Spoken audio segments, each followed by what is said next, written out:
அன்பான நண்பர்களே, நம்ம உலகத்தில் பார்த்தா சில பேர் ரொம்ப பக்தியாக இருப்பாங்க. சில பேர் கொஞ்ச நாள் போனால் பக்தியெல்லாம் விட்டுட்டு ஆண்டவர் நான் கும்பிட்றது இல்லைங்க அவ்வளோதான் அப்படின்னு சொல்லுவாங்க. ஆனால் நான் உங்களுக்கு சொல்கிறேன், நீங்கள் விட்டாலும் ஆண்டவர் உங்களை விட மாட்டார். இயேசு கிறிஸ்து அதை தான் நடந்தது யோனாவுக்கு கூட. யோனா என்ன பண்ணுறாரு, ஆண்டவருடைய ஊழியக்கார் ஆண்டவர் போய் நினிவேயில் பிரசங்கம் பண்ணுன்னு சொல்கிறாரு. ஆண்டோடைய வார்த்தை கேட்காம நினிவே ஆட்களுக்கு மனந்திருப்பல் சொல்கிறதுக்கு விருப்பப்படாமல் என்ன பண்ணார், தர்சீஷுக்கு போயிடுறார். தர்சீஷுக்கு போய் மீன் வயிற்றுல போய் அப்போ மனம் திரும்பி ஆண்டவரிடத்துல வரார். அப்போ ஆண்டவர் அவரை விட்டுட்டு இருக்கலாம், கீழ்ப்படியாத மனுஷன் நீ இனிமேல் வேலைக்கு அன்ஃபிட்டு அப்படின்னு தூரத்துக்கு போட்டுக்கலாம். ஆனால் ஆண்டவர் அவரை விடலைங்க. மனம் இறங்கும் தேவன், நீடிய பொறுமையும் சாந்தமும் உள்ள தேவன் இயேசு கிறிஸ்து அவரையே கொண்டு திருப்பியும் நினிவேக்கு அனுப்புறார். நினிவேல பாவம் செஞ்ச மக்களை அடிக்கிறதுக்கு ஆண்டவருக்கு மனசு இல்லை. அவர்கள் மனம் திரும்பணுன்ட்டு ஒரு சான்ஸ் கொடுக்கணும்னு அதே தான் ஆண்டவர் செகண்ட் சான்ஸ் கொடுக்குற தேவன். அதே தான் ஆண்டவர் யோனாவுக்கு கொடுத்தார். ஒரே அடி அடிச்சிருக்கலாம் ஆண்டவர் யோனாவை, கீழ்ப்படிவ மாட்டேங்கிறன்ட்டு.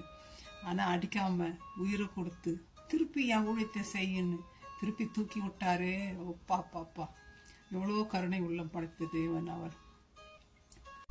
நம்ம கூட எத்தனை நாள் ஆண்டவர் கூப்பிடும்பொழுது ஆண்டவர் வேலையை செய்யறதுக்கு எத்தனை நாள் முறுமுறுத்துருக்குறோம், எத்தனை நாள் நம்ம சோம்பேறியா தூங்கியிருக்கிறோம், எத்தனை நாள் நம்ம வேலையை நம்ம பார்த்துட்டு இருக்கிறோம். ஃப்ரெண்ட்ஸ், கம் ஆன் ஃப்ரெண்ட்ஸ், ஆண்டவருக்கு ஆக போகிறதுக்கு யாருமே கிடையாது நம்மளை தவிர.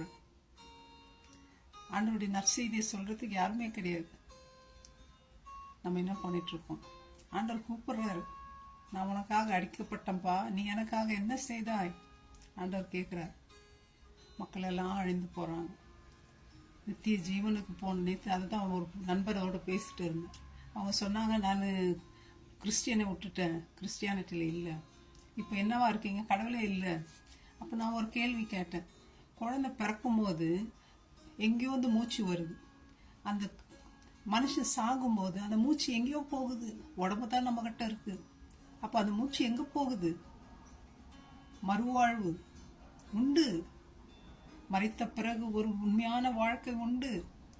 நீங்கள் மெடிக்கல் லைனில் இருக்கிறீங்க, அதை நினைக்காம விட்டுட்டு இருக்கிறீங்களே, பைபிள் தான் சொல்லுது. அதை மறுவாழ்வுக்கு நம்ம போனோம்னா ஒரே வழி இயேசு கிறிஸ்து.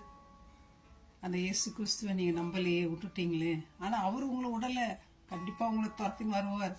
அதுதான் ஆண்டவர் பேதுரு கிட்ட பண்ணுறார். பேதுரு நான் கடவுளே தெரியாதுன்னு மறுதளிக்கிறார், விட்டுட்டார் ஆண்டவர், பிடிச்சாரு கப்புன்னு.